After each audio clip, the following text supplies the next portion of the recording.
সম্মানিত মুসল্লিরা, এ মাসটা এসেছে, 2 দিন হয়েও গেল, চলেও যাবে, কিন্তু এ মাসের যে শিক্ষা 11টা আমরা এখনো একটাও নিতে পারি নাই। আপনি গত বৃহস্পতিবার থেকে, এই যে 2 দিন আগে চলে গেল, কালকে বৃহস্পতিবার থেকে আরম্ভ হয়েছে যে তাকবীরটা, একবারও পড়েছেন?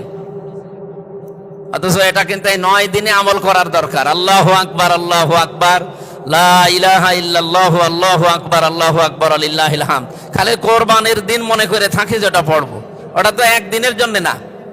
আর 1 বছর পরে পরে কোরবানি একটা বিধান শুধু আসে এই গোশত খাওয়ার জন্য না।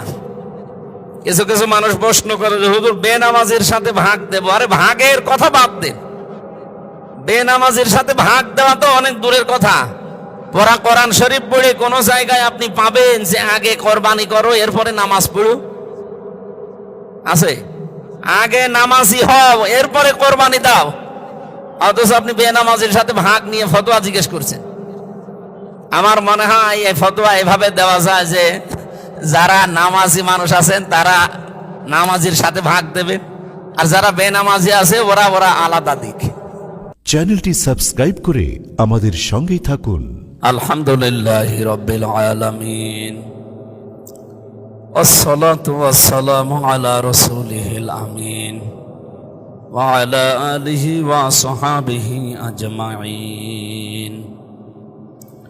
ফাউযু বিল্লাহি মিনাশ শাইতানির রাজীম।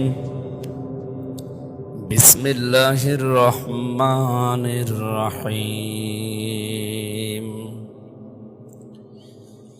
ذلك ومن يعصم شعائر الله فإنها من تقوى القلوب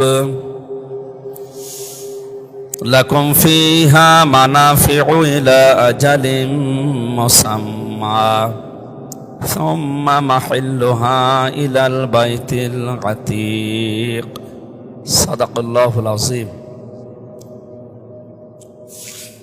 عن أنس رضي الله تعالى عنه قال قال النبي صلى الله عليه وسلم القيس من دان نفسه وعمل لما بعد الموت والعاجز من اتبع نفسه هواها وتمنى على الله رواه ابن ماجه. আল্লাহুম্মা সাল্লি আলা মুহাম্মাদ ওয়া আলিহি ওয়া সাহবিহি ওয়া বারিক ওয়া সাল্লিম। আলহামদুলিল্লাহ, প্রশংসা আদায় করি আমাদের মালিকের, যে 4টা মাস আল্লাহর কাছে পবিত্র কোরআনে কারিমে ঘোষণা আছে, তার ভেতরে এই জিলহজ অন্যতম। অলরেডি জিলহজের আজকে 2 তারিখ আরম্ভ হয়ে গেছে। আল্লাহ তাআলা বলেন ইন্না ইদ্দাতাশ শুহুরি ইনদাল্লাহি 12 শাহরান ফি কিতাবিল্লাহ ইয়াওমা খালাকাস সামাওয়াতি ওয়াল আরদা মিনহা আরবাআতুন হুরুম। অবশ্যই আল্লাহর কাছে গণনার দিক থেকে মাসের সংখ্যা 12টা। আসমান আর জমিন আল্লাহ যেদিন তৈরি করে ওই দিন তার কিতাবের ভেতরে তিনি 12টা মাসের নাম লিপিবদ্ধ করেছিলেন। তার ভেতরে 4টা মাস পবিত্র বলা হয়। তারপরে তো অন্যতম মাস হচ্ছে এই জিলহজ, যেটা চলছে এখন অলরেডি। মুহররম, রজব আর জিলকদ এবং জিলহজ, এই 4 মাস আল্লাহর কাছে পবিত্র। 4টা মাসের নাম কোরআনে কারিমে ডাইরেক্ট ভাবে উল্লেখ করা নেই। 12টা মাসের মাত্র 1টা মাসের নাম কোরআনে আছে, রমজান। বাকি 11 মাসের নাম কোরআনে নেই, কিন্তু নির্ধারিত ভাবে একবার ইন্না ইদ্দাতাশ শুহুরি ইনদাল্লাহি 12 শাহরান ফি কিতাবিল্লাহ, 12টা মাসের নাম লিপিবদ্ধ আছে, এই কথা কোরআনে আল্লাহ দিয়েছেন। তার ভেতরে উত্তম বলা হয় বা পবিত্র বলা হয় আল্লাহর কাছে শ্রেষ্ঠ মাস যে 4টা, জিলহজ তার ভেতরে যেহেতু অন্যতম। আল্লাহ তাআলা বলেন যালিকাদ দীনুল কাইয়্যিম ফালা তাযলিমু ফীহিন্না আনফুসাকুম ওয়া কাতিলুল মুশরিকিনা কাফাতান কামা ইউকাতিলুনাকুম কাফা ওয়া'লামু আন্নাল্লাহা মা'আল মুত্তাকিন। সূরা তাওবার এই আয়াত দিয়ে যে শিক্ষাটা আমরা নিতে পারি, রমজানের পরে সবচাইতে বেশি গুরুত্ব দিতেন নবীজি এই 4 মাসকে। তার ভেতরে অন্যতম হচ্ছে এই জিলহজ। আল্লাহ তাআলা বলেন যালিকাদ দীনুল কাইয়্যিম, এইটাই হচ্ছে সুস্পষ্ট বা প্রতিষ্ঠিত দিন।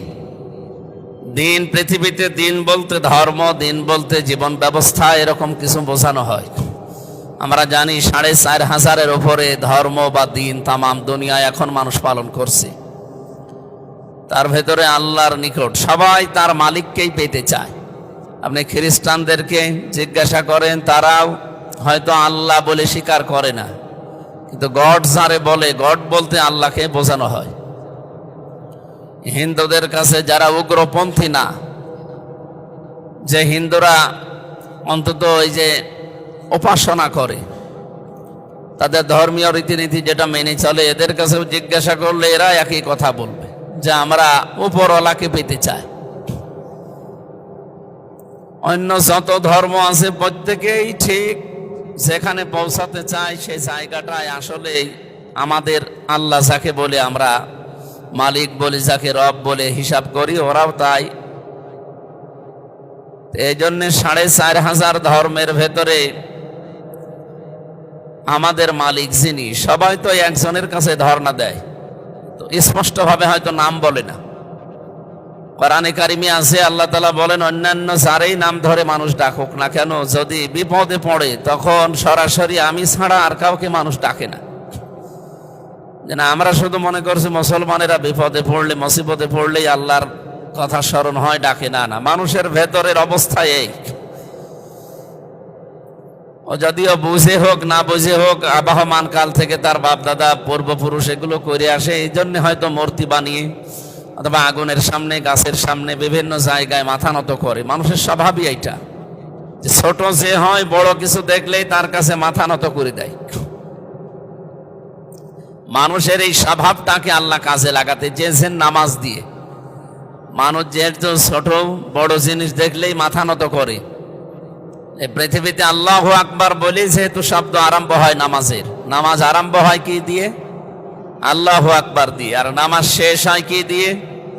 সালাম দিয়ে। এখান থেকে একটা মাসলা বের হয়, একটু ভালো করে শোনেন। সেই কয়জনই আমরা এসেছি, যারা আসবে বসে যাবে ইনশাল্লাহ।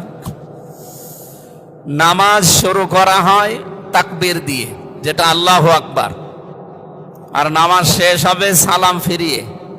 নামাজ শেষ হয়ে গেছে, এরপরে আর নামাজের কিছু বাকি নেই। নামাজের কিছু যদি বাকি থাকে, যে বিভিন্ন দোয়া দরুদ আছে, তসবিহ তাহলিল, এগুলো আপনার ব্যক্তিগত আমল।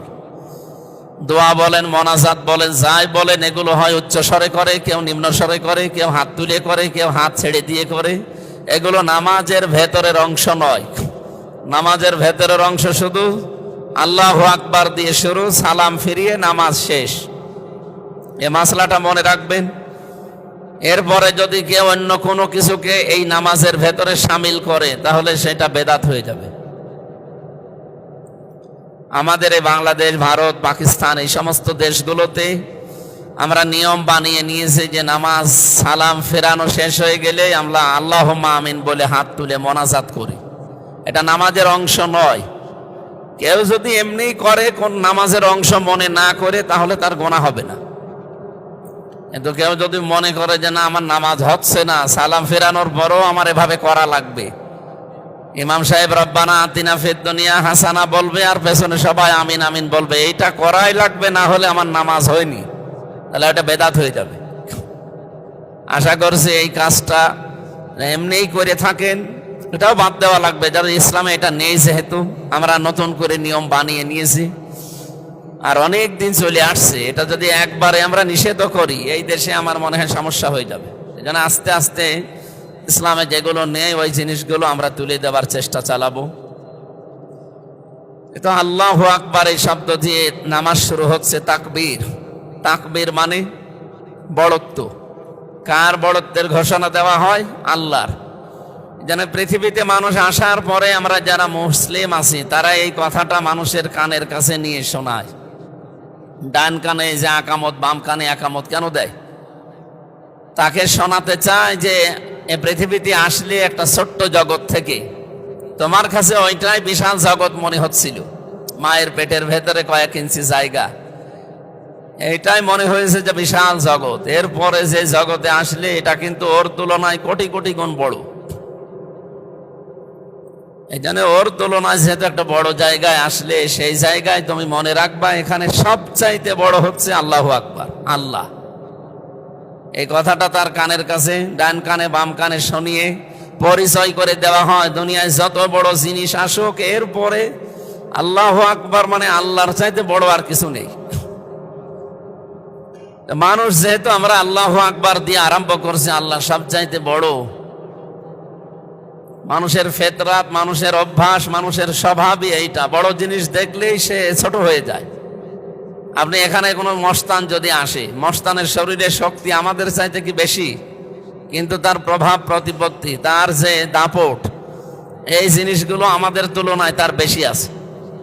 কারণ তার কাছে এমন কিছু আছে যেগুলো আপনার কাছে নেই। ওই জিনিস দেখলেই মানুষ এমনিতেই ভয় পায়, তার কাছে হয়তো মাথা নত করে, ছোট হয়ে যায়। এটা মানুষের একটা স্বভাব, আল্লাহ বানিয়ে দিয়েছেন জন্মগতভাবে। মানুষ যেহেতু বড় জিনিস দেখলেই ছোট হয়ে পড়ে, এই জন্যে এই অভ্যাসটা আল্লাহ কাজে লাগাতেই নামাজ দিয়েছে। আর নামাজ দিয়েছিলেন এত বেশি, 50 ওয়াক্ত। 50 ওয়াক্ত নামাজ তো আমার মনে হয় এখন যদি আমাদের উপরে শরীয়ত থাকতো, আমরা পালন করতে হয়তো পারতাম না। কয়েকজন হয়তো পারতাম, বাকিগুলো 50 ওয়াক্ত নামাজ পড়া 24 ঘন্টা, এত পড়িয়ে থাকা লাগতো নামাজ নিয়ে। নামাজ নিয়ে যখন তিনি আসছিলেন, বিশ্বনবী মুহাম্মদুর রাসূলুল্লাহ, যার সাথে দেখা হয়েছিল হযরতে মূসা, বারবার তিনি ফিরিয়ে দিচ্ছিলেন, বলেছিলেন আপনি আমার চাইতে মর্যাদায় অনেক বড়, কিন্তু আপনার অভিজ্ঞতা আমার চাইতে অনেক কম, কারণ আপনার চাইতে দুনিয়ার জীবন আমি অলরেডি পার করে ফেলেছি। এই জন্য আপনার উম্মতরা যে দুর্বলতার কথা আমি শুনেছি, তাওরাতের ভেতরে আমাদের পরিচয় দেওয়া ছিল। আপনার উম্মতেরা মনে হয় এভাবে পারবে না, আপনি আল্লাহর কাছ থেকে কমাতে কমাতে নিয়ে আসেন, শেষ পর্যন্ত এই 5 ওয়াক্ত এসে দাঁড়িয়েছে। মুসা নবী বলেছিলেন আপনি আবার যান, যেন অন্তত আরো 2-3 ওয়াক্ত কমিয়ে দেয়। বিশ্ব নবী বলেন না, এ আমার লজ্জা করে, আল্লাহ বারবার দিতে চায় আর আমি বারবার কমাতে চাই। তারপরেও যেহেতু বারবার আপনি বলেন, আমি গেলাম। উনি যাওয়ার পরে যখন বললেন যে আল্লাহ আর একবার কমিয়ে দেন, 5 ওয়াক্ত আছে আর 2-3 ওয়াক্ত কমিয়ে দেন, আল্লাহ বললেন না, এটা লিখিত হয়ে গেছে, আর কলম তুলে ফেলেছি, কালি শুকিয়ে গেছে, এটা আর হবে না, যা দিয়েছি এইটাই নির্ধারিত। শুনে নাও, আমি কিন্তু 50 ওয়াক্তই লিখেছিলাম, তোমার শুধু কনসিডারের কারণে আমি কমাতে কমাতে এ পর্যন্ত আসলাম। তুমি না হয়ে অন্য কেউ আসলে আমি এভাবে কমাতাম না, যেহেতু কমিয়ে ফেলেছি। আর আমার লিখিত আগেই হয়েছিল 6 মাস সিয়াম সাধনা করা লাগবে, রোজা রাখা লাগবে, আর 50 ওয়াক্ত নামাজ পড়া লাগবে। তোমারে বারবার বলার কারণে যেহেতু আমি কমিয়েছি, লেখা তো ছিল 50, ওই 50ই থাকবে। তো 5 ওয়াক্ত যদি উম্মতেরা পড়তে পারে, হক আদায় করি, আমি 50 ওয়াক্ত নামাজের সওয়াবই দিয়ে দেব। মানুষের স্বভাবের দিকে তাকিয়ে আল্লাহ বিধানটা দিয়েছিলেন, মানুষ যেন ছোট হতে চায়। এজন্য নামাজের মতো ছোট হওয়ার কাজ আর দুনিয়ায় আছে? আপনি দেখেন, কান ধরে মনে হচ্ছে যে সে কি রকম আসামি হয়ে গেছে, ছোট একেবারে। এর চাইতে আর কি ছোট হওয়া যায়? একেবারে ছোট হওয়ার জন্য মানুষ একেবারে মাথা নত করে রুকু তো দেয়, এরপরে সেজদা দিয়ে মাটির সাথে এই কপালটা নাকটা লাগিয়ে বসাতে চায় যে আমার মতো অপরাধী দুনিয়ায় আর কেউ নেই, আমি একেবারেই জীর্ণ শীর্ণ ছোট হয়ে গেছি। পৃথিবীর প্রত্যেকটা বিধান আমরা দেখি ঠিক এইভাবেই সবাই পালন করার চেষ্টা চালাচ্ছে। আমরা যেহেতু আল্লাহু আকবার বলে আরম্ভ করেছি ইবাদতটা, গুরুত্বপূর্ণ মাস 4টার ভেতরে এই জিলহজ একটা, এর বিশেষ প্রায় 11টা আমলের কথা আমরা হাদিস কোরআনে পেয়েছি। তার ভেতরে অন্যতম, এ মাস আসলে মানুষ যেন অন্তত রোজা রাখে। যদিও আমাদের অভ্যাসে দেশে গড়ে ওঠেনি, অন্যান্য দেশে আমরা পেয়েছি মুসলিমরা এই মাসের প্রথম এই 10 দিন, বিশেষ করে 9 দিন রোজা রাখে তারা। এটা একটা আমল।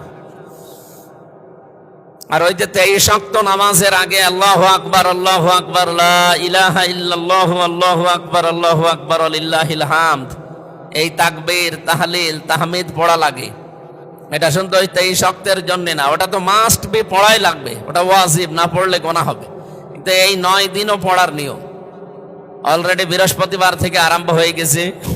এই তাকবীরটা অলরেডি আরম্ভ হয়ে গেছে, আমরা এখন এটা আরম্ভ করা দরকার। অনেকে শুরু করেছেন, করেননি। সব সময় মনে আসলেই হয় জোরে পড়বেন না আস্তে পড়বেন, মানুষের যেন ডিস্টার্ব না হয়, এই আমলটা জারি করা দরকার। সাহাবা একরামের এই আমলটা বেশি ছিল।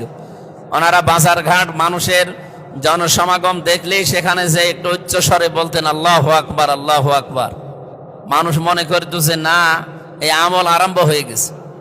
আর যার কাছে সব সময় আল্লাহু আকবারের শব্দটা থাকে তার কাছে শয়তান ওই পর্যন্ত আসতে পারে না, সে মানুষ শয়তান হোক আর জিন শয়তান হোক।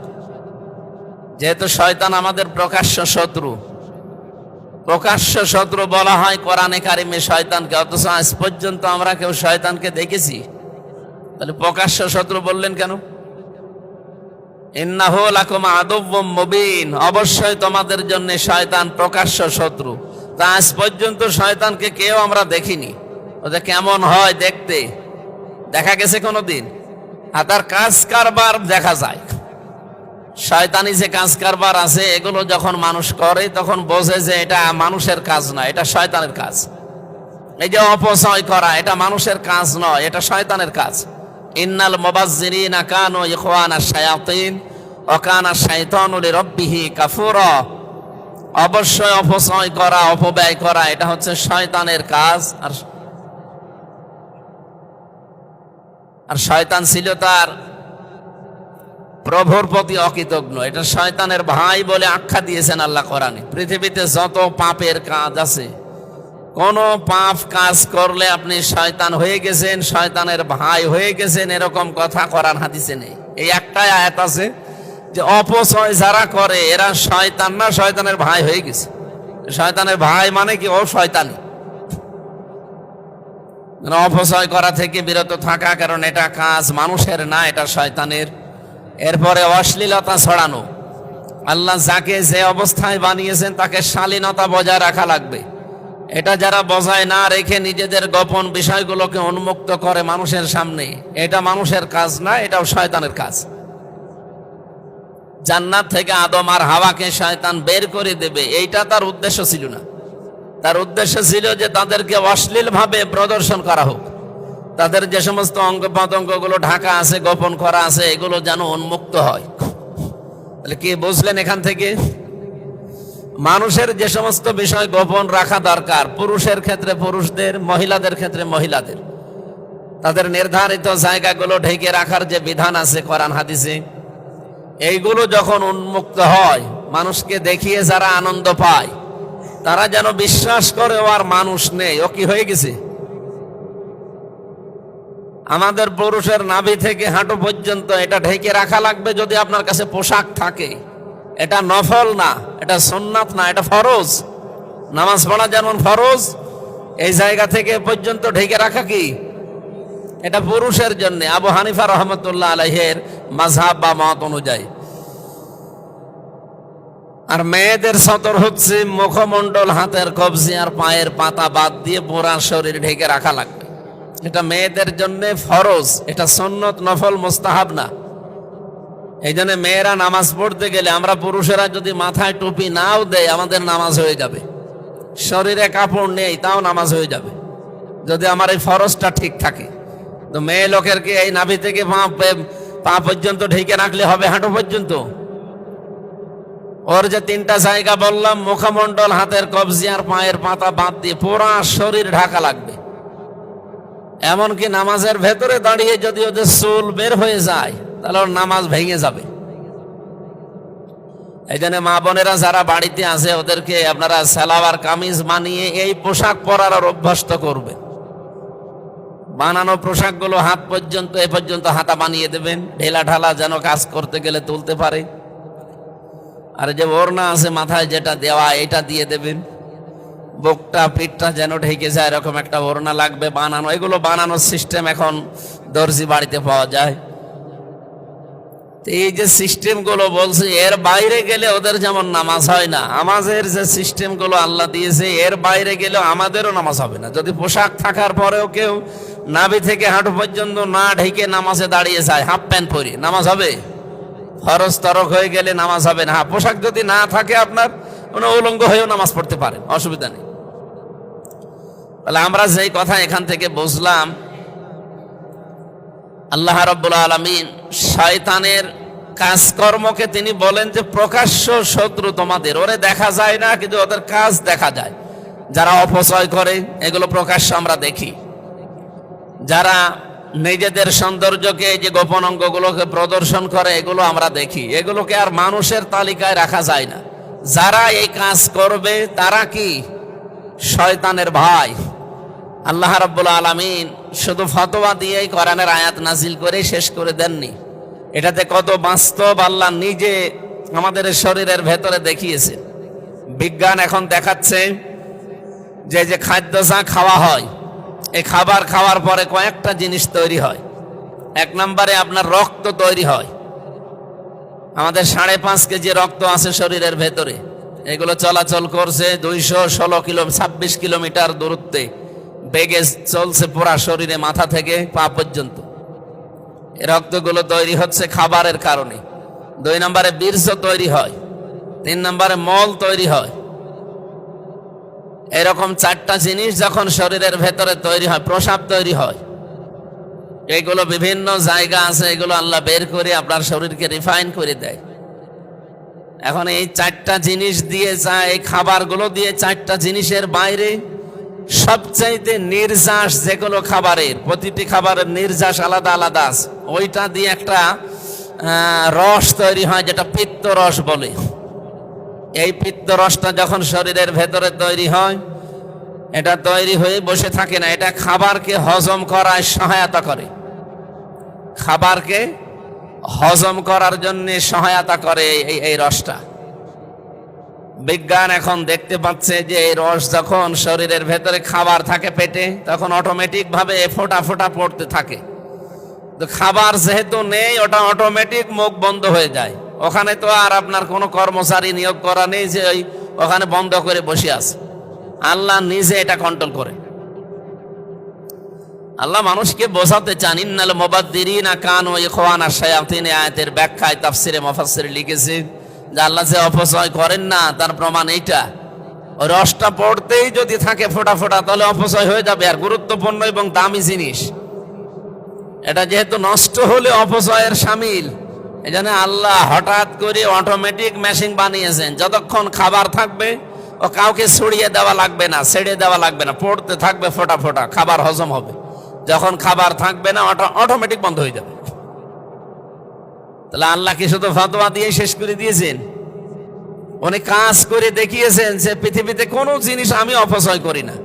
তাহলে যারা অপচয় করেছেন, প্রয়োজনের অতিরিক্ত কিছু করার নাম অপচয়। এদিকে তাকান, প্রয়োজনের অতিরিক্ত কিছু করার নাম কি? আমরা এই 54 বছর এই অপচয়ের মানে দৌড়বে শান্তিতে পড়ি আছে। অপচয় যদি রোধ করা যেত না, বাংলাদেশটা দাঁড়িয়ে যেত। আমি কয়েকদিন আগে মালয়েশিয়া গিয়েছিলাম, ওরা দাঁড়িয়ে গেছে 2004 সালের পর থেকে। কেন দাঁড়িয়ে গেছে? কারণ ওই দেশে এই অপচয়, যেটা আমরা যে অন্য ভাষায় দুর্নীতি বলি, মেরে খাওয়া বলি, নষ্ট করা বলি, এইটা নেই। যার যে দায়িত্ব আছে ওইটা সে পালন করবে, এবং পালন করতে গিয়ে যদি কোনো জায়গায় 2 নাম্বারই পায়, সে যত বড় লোক হোক তারে আর বাঁচিয়ে রাখবে না, ওই সময় মেরে ফেলবে। বিশেষ করে খাবারে, যেহেতু সবকিছুর মূলে খাবার। খাবার খারাপ হওয়ার পরে আমাদের শরীর খারাপ হয়, শরীর খারাপ হলে আমাদের অঙ্গ প্রত্যঙ্গ নষ্ট হয়ে যায়, এরপরে আস্তে আস্তে ধীরে ধীরে আমরা চলে যাই মৃত্যুর দিকে। তাহলে সবকিছুর মূলে খাবার। খাবারের ব্যাপারে এত কড়াকড়ি করে, আমি পুরা মালয়েশিয়ার প্রায় বাংলাদেশের মতো 5টা দেশ মিলে, যত বড় এত বড় দেশ, পুরাটা ঘুরলাম। এই 11 দিন ছিলাম, পুরাটা ঘুরে। আমি এর আগেও গেছি কয়েকবার। আমি এবার যে পুরাটা ঘোরার পরে আমি এতটুকু দেখেছি, একটা লোককে জমার দিন দেখলাম, রায় দিয়েছে আদালত থেকে, তাকে মেরে ফেলা হবে। কি হয়েছে কি? ওই দেশে বাংলাদেশি যারা আছে তারা বলতে চায় যে এখানে এই লোকটা ব্যবসায়ী, এই খাদ্যের ভেতরে ভেজাল দিয়েছিল। আর দেশের নিয়মই হচ্ছে খাদ্যে ভেজাল দিলে যদি ধরা পড়ে তাহলে তার আর কোনো মাপ নেই। ধরা পড়লে সাক্ষ্য প্রমাণ হয়ে গেলে মেরে ফেলা লাগবে, 3 দিনের ভেতরে তাকে মেরে ফেলবে। এই জন্য আজকে জমার দিন, এটা বুধবারের ঘটনা। বুধবারে ধরা পড়েছিল, বুধ, বৃহস্পতিবারে, শুক্রবারে 3 দিন তারা পর্যবেক্ষণ করে সাক্ষ্য প্রমাণ পেয়ে গেছে যে হ্যাঁ এই খাদ্যে ভেজাল দিয়েছে। খাদ্যে ভেজাল কি? এই যে তেল দিয়ে বিভিন্ন জিনিস তৈরি করে হোটেলে, এই যা বানাবেন ওই দিনই শেষ, ওটা পরবর্তী দিন আবার যে নতুন করে তৈরি করবেন ওইটা দিয়ে তো ওর যে নির্ধারিত সীমা পার হয়ে যায়। ওই তেল দিয়ে আবার নতুন করে জ্বালিয়ে কোনো জিনিস বানাবেন, ওটার দ্বারা খাবার নষ্ট হবে। ওই খাবার খেলে আপনার শরীরে অঙ্গ প্রত্যঙ্গগুলো খারাপ হবে। ওরা ওই দিকে খেয়াল করে ও এরকম কাজ করেছিল এই ব্যবসায়ী বা এই হোটেলওয়ালা, যে একদিনের জিনিস আর একদিন চালাতে গিয়েছে, ধরা পড়ে গেছে। পরীক্ষা নিরীক্ষা করেছে 3 দিন একাধারে পর্যবেক্ষণ করে, ওর পেছনে লোক লাগিয়ে সব দেখেছে হ্যাঁ ও এই কাজই করে। তখন তারে রায় দিয়েছে যে আদালত থেকে মেরে ফেলে। এখন মেরে ফেললেই তো হচ্ছে না, এটা তো মানুষকে দেখানো লাগবে। এই জন্য জমার দিন কেন্দ্রীয় মসজিদ যেটা, সেই সুলতান মসজিদে গিয়েছিলাম, ওই জায়গায় দাঁড়িয়ে সবার সামনে এই বিচারটা যদি করে, হাজার হাজার মিডিয়া, টিভি, যারা বিভিন্ন মিডিয়ার লোকজন নিয়ে এসে সারা দেশে ওটা ছড়িয়েছে যে খাদ্যে ভেজাল দিলে কিন্তু এই সমস্যা। যার জন্য আপনি যা করছেন আপনার জীবনে যদি না থাকে, আপনি খাদ্যে ভেজাল দিয়ে বা 2 নাম্বারই করে কি করতে চান? আমি টাকা পয়সা উপায় করে আমার শরীর, আমার বউ বাচ্চা যারা আছে তারা যেন আরো ভালো থাকবে। তারা ভালো থাকবে ঠিক আছে, কিন্তু আপনি তো চলে গেলেন। একটা এরকম 5টা বিচার বছরে করে, তো ওই দেশে আর কেউ খাদ্যে ভেজাল দেওয়ার সাহস পাবে? যদিও ইসলাম ওখানে পরিপূর্ণ নেই, সিঙ্গাপুরে উন্নত রাষ্ট্র, ইসলাম পরিপূর্ণ নেই ওখানে। মানে অমুসলিম তো 100 ভাগের 100 জনের 95 জন অমুসলিম, মাত্র 5 জন মুসলমান। মালয়েশিয়াতে 100 জনের হয়তো 70 জন মুসলমান, অন্যান্য জাতি মিলে আরো তারা আছে। তো এই হিসাবে আমরা দেখলাম এই বাইরের দেশগুলোতে ভ্রমণ করি, এই মানুষগুলো আইনের প্রতি খুব সচেতন। যাকে যে দায়িত্ব দিয়েছে এই দায়িত্বটা পালন করছে। আর এখানে কোনো 2 নাম্বারই নেই, মেরে খাওয়ার সিদ্ধান্ত নেই যে অন্যের জিনিস আমি জোর জবরদস্তি করে দখল করে আয়ত্ত করে নেব, নিয়েই তো শেষ না, আপনি টিকে থাকতে পারবেন না। এই কারণে তারা দুর্নীতি করে না বলে দাঁড়িয়ে গেছে, তারা অপচয় করে না কোনো জিনিসের জন্য দাঁড়িয়ে যায়। আর আমরা আমাদের এই অপচয়ের কারণে আজ দাঁড়াতে পারলাম না। 54 বছর অলরেডি পার হয়ে গেছে। আপনি এই 15.5 বছরের রিপোর্ট এখন বের হচ্ছে, এই 15.5 বছরে যারা দায়িত্বে ছিল যত টাকা পয়সা শুধু পাচার হয়েছে বাইরের দেশে। আমি কয়েকদিন আগে একটা রিপোর্ট পেয়েছিলাম, এই টাকাগুলো যদি পাচার না হতো বাংলাদেশে 36টা পদ্মা সেতু বানানো যেত। তাও যেভাবে খরচ করে বানিয়েছে এই খরচেও, অথচ পদ্মা সেতু যে টাকা খরচ হয়েছে ওই টাকা দিয়ে কমপক্ষে 4টা পদ্মা সেতু বানানো যায় যদি দুর্নীতি করা না হয়। আপনি টের পাচ্ছেন কি বলছি? তাহলে 436 কত হয়? আপনি ভালোভাবে যদি বানাতেন দুর্নীতি না করে, 436 কত হয়? 144টা পদ্মা সেতু অনাসে বানানো যেত বাংলাদেশে। অথচ এখন রাজবাড়িতে একটা সেতু বানাবে টাকা নেই, এই চাঁদপুরে একটা সেতু বানাবে টাকা নেই, ভোলাতে একটা সেতু বানাবে টাকা নেই। টাকা পাবে কোথায়? একটা সেতু বানাতে যে টাকা খরচ হয় তার 4 গুণ টাকা অলরেডি খরচ হয়েছে শুধু পদ্মা সেতুই। আর এই টাকা পাচার না হলে 36টা বানানো যেত অলরেডি, দুর্নীতি না করলে। এই হিসাবে একটা 4টা 100 কত হয়? 44টা। দ্বিতীয় নম্বর যে মেট্রো রেল দেখতে পাচ্ছেন, 338টা মেট্রো রেল বানানো যেত যদি টাকা পাচার না হতো। কি হয়েছে? মানে সেই আঙ্গুল ফুলে কলা গাছ না, আঙ্গুল ফুলে ডাব গাছ হয়ে গেছে, বড় গাছ হয়ে গেছে। এখন এইগুলো পড়ি দেখি আর বাস্তবে সারা পৃথিবীতে বিভিন্ন জায়গায় যায় আর মিলাইছে আল্লাহ। শুধুমাত্র শয়তানের এই 2টা কাজ যদি আমরা না করতাম, বাংলাদেশ 54 বছর না 54 দিনেই দাঁড়িয়ে যাওয়ার কথা। অন্য দেশগুলো যারা মাছ বিক্রি করে, এই যে সিঙ্গাপুরে যারা থাকে, আমি নিজে তো যেয়েছিলাম, ওদের চারিদিকে শুধু সাগর, একটা দ্বীপ, অনেকগুলো দ্বীপ নিয়ে রাষ্ট্রটা। আর বাংলাদেশের চাইতেও বড় না, এই দেশের একটা জেলার সমানও না। চুয়াডাঙ্গা জেলা আমার মনে হয় এ মাথা থেকে ও মাথা প্রায় 70 কিলো বা 60 কিলো হবে, অথচ ওই দেশ মাত্র 45 কিলো। তাহলে এই জেলার চাইতেও ছোট একটা দেশ, আর ছোট ছোট দ্বীপ আছে। তারা তাদের অভ্যাসই ছিল, তাদের কর্মজীবনই ছিল জুলা বলে না, জুলা কি বলে এদিকে জুলারে, জেলে জেলে মাছ ধরে খাওয়া তাদের জাতীয় অভ্যাস। আর তারা আজকে তামাম দুনিয়ার 257টা দেশের ভেতরে তালিকায় যদি 10টা দেশ আছে, সিঙ্গাপুর একটা। কোথা থেকে কোথায় দাঁড়িয়ে গেছে, আইন তাদের প্রতি এত কঠিন, ফেলে দেবেন না। নির্ধারিত জায়গা আছে, সেখানে যে ফেলা লাগবে, ঠিক ওরা ওইভাবেই গড়ে উঠতেছে। ছোট্ট বাচ্চা, আমি ছিলাম যখন আমার সাথে সে বাড়িতে, ওর একটা ছোট বাচ্চা ছিল, এই চিপসের একটা প্যাকেট দিয়ে খাবারের পরে আমি বললাম জ্বালানা দিয়ে ফেলে দাও। না, জ্বালানা দিয়ে ফেলে দেবো মানে? এটা নির্ধারিত জায়গা আছে, ওই খাবারের পরে প্যাকেটটা পকেটে রেখে দিল, মড়িয়ে পকেটে রেখে নিয়ে ওই জায়গায় গাড়ি থামিয়ে ওইটার ভেতরে তুলে বলছে যে এই জায়গায় ফেলার জায়গা। বয়স কত হবে? খুব বেশি হলেও 4.5-5 বছর হবে। এতটুকু মানুষ এইভাবে আইনের পরে গড়ে উঠতেছে, ওরা এই জন্য এত পরিষ্কার পরিচ্ছন্ন। পরিষ্কার পরিচ্ছন্ন থাকা এটা নিয়ম কার? আল্লাহর নিয়ম না?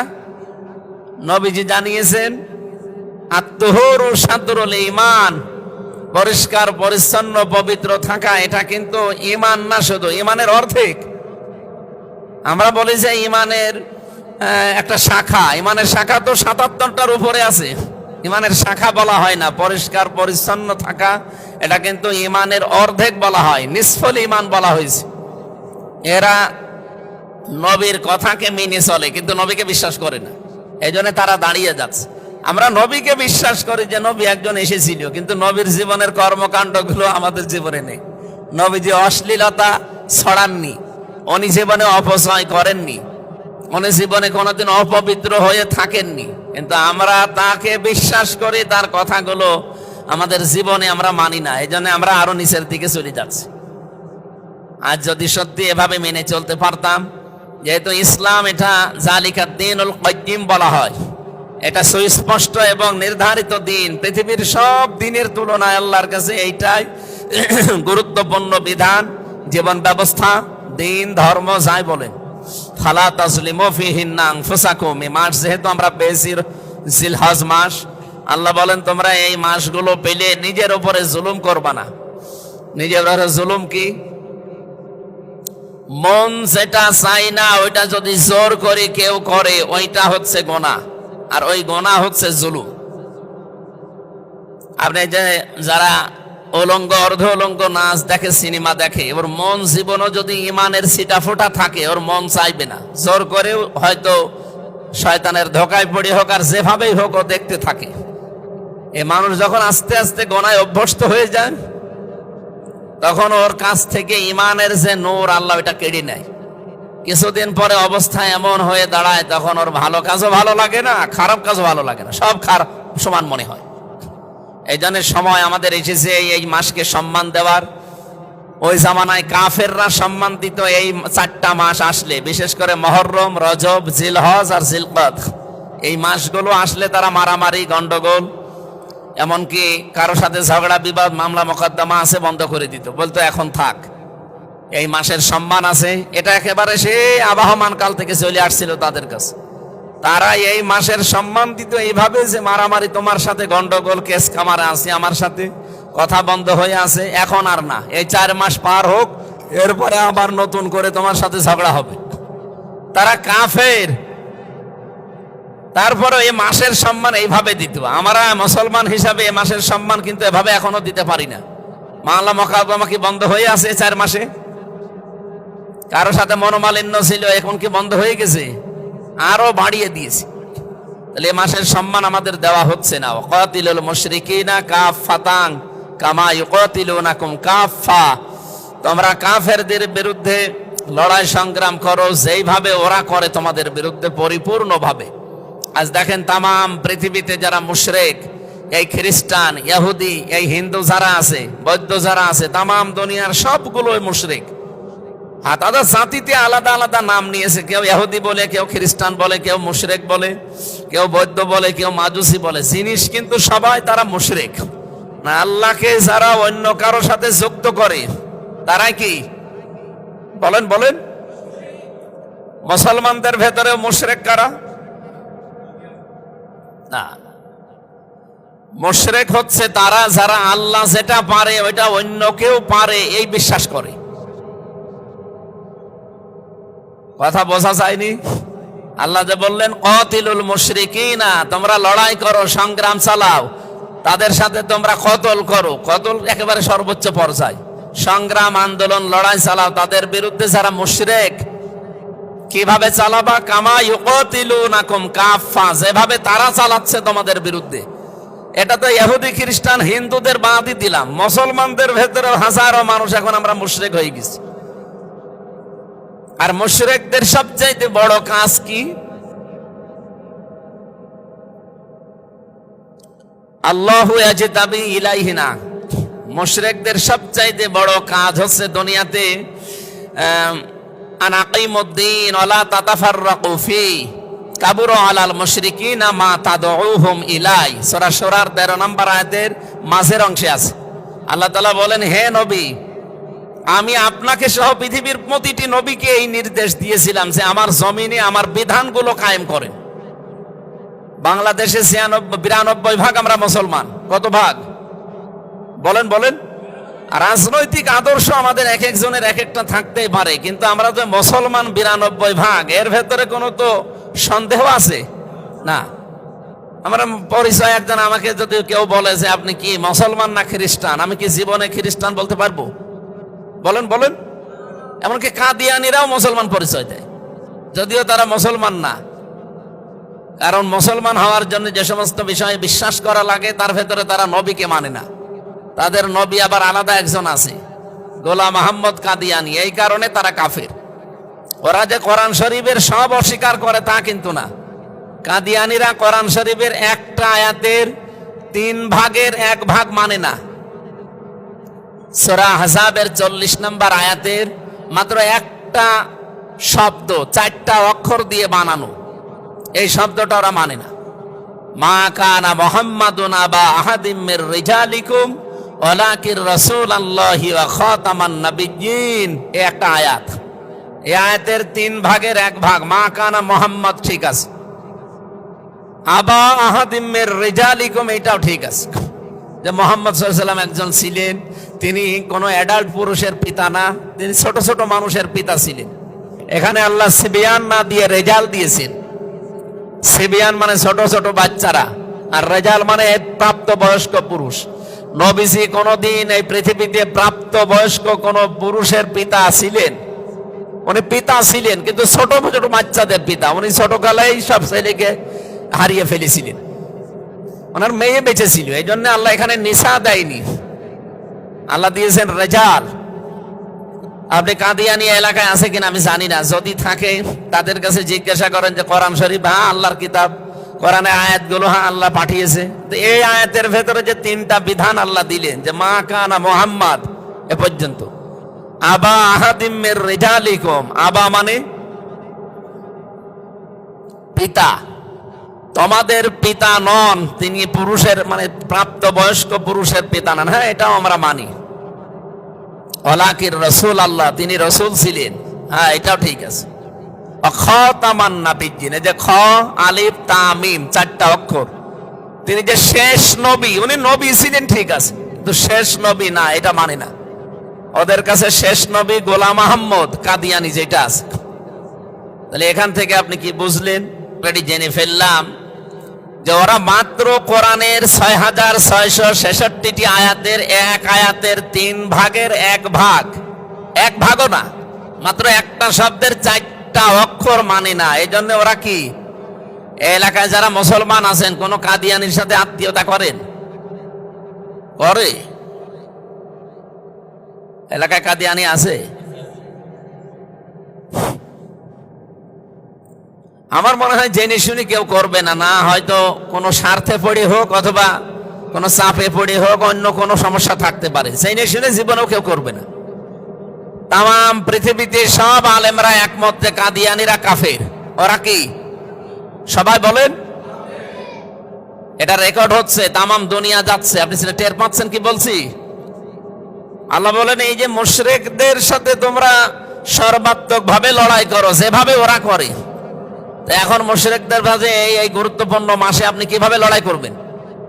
মুশরিক খুঁজে আমরা পাই না। মুশরিক তারা যাদেরকে আপনি দিন কায়েমের জন্য আল্লাহর বিধান কায়েমের কথা যখনই বলতে যাবেন, ওরা নামে মুসলমান দাবি করবে, মুসলমানের নিয়ম নীতি কাজকর্ম যা আছে এগুলো পালনও করবে, কিন্তু যখন বলা হয় ব্যক্তি পরিবার সমাজ রাষ্ট্রে আল্লাহর বিধান কায়েম করা লাগবে, হে নবী আপনি দেখবেন কাবুরা আলাল মুশরিকিন মা তাদউহুম ইলাই।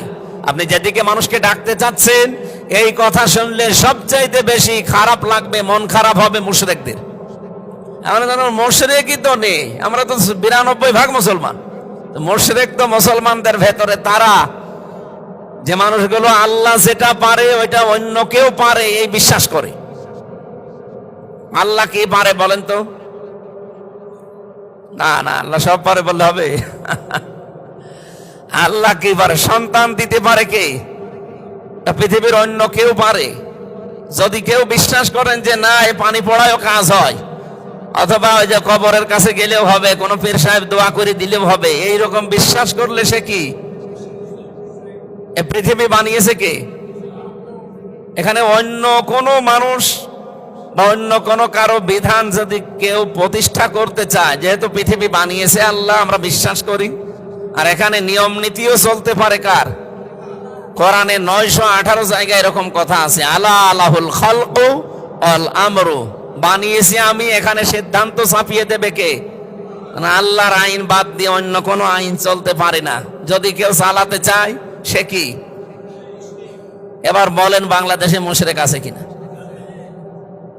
যে আমি পয়েন্টে পয়েন্টে নিয়ে আসলাম, আপনি হিসাব করে দেখেন মুসলমান 92%, শেষে মুশরিক হয়ে যাবে 92%।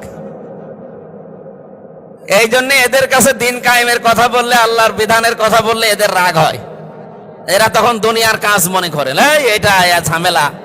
আরে এটা যে আসল কাজ, কাবুরা আলাল মুশরিকিনা মা তাদউহুম ইলাই। হে নবী ওদেরকে আপনি যেদিকে ডাকেন ওরা তো আসবে না, কারণ ওরা কি? দিন কায়েমের কথা বললে মুশরিকদের খারাপ লাগে। আপনার খারাপ লাগে কেন? কারণ আপনার ভেতরে শিরিকের চিহ্ন আছে। আমি আশা করে বোঝাতে পেরেছি। এই জন্য মুশরিক এদের বিরুদ্ধে এই মাসের দায়িত্বই হচ্ছে গুরুত্বপূর্ণ ভাবে এদের পেছনে লেগে থাকা। ওরা যেভাবে তামাম দুনিয়া ক্যাপচার করছে। সম্মানিত মুসল্লিরা, এই মাসটা এসেছে 2 দিন হয়েও গেল, চলেও যাবে, কিন্তু এই মাসের যে শিক্ষা 11টা আমরা এখনো একটাও নিতে পারি নাই।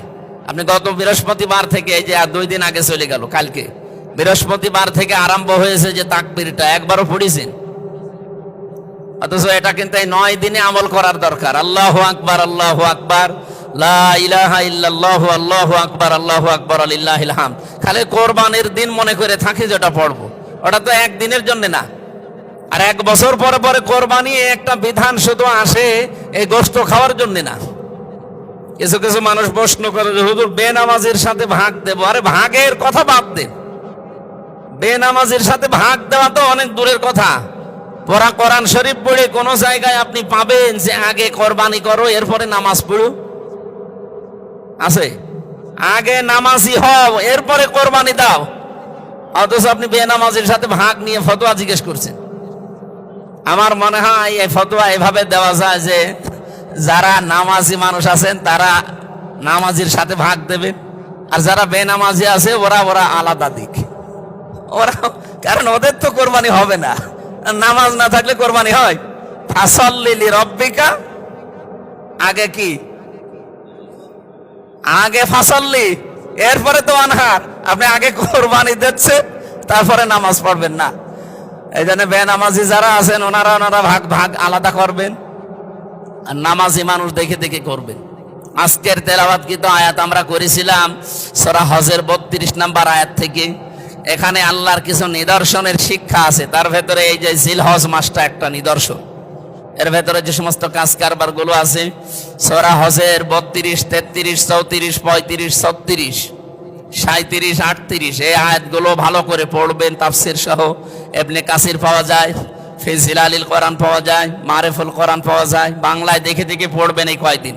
এর ভেতর নিয়ম নীতি লেখা আছে, এগুলো মিলাবেন। আমাদের যেহেতু সময় বেশি হয়ে গেছে, আমরা আজকে আর কথা বলতে চাচ্ছি না। যতটুকু বললাম, আল্লাহ এই মাসের গুরুত্ব অনুধাবন করে আমল করার তৌফিক দিন, আমিন। আসসালামু আলাইকুম ওয়া রাহমাতুল্লাহ।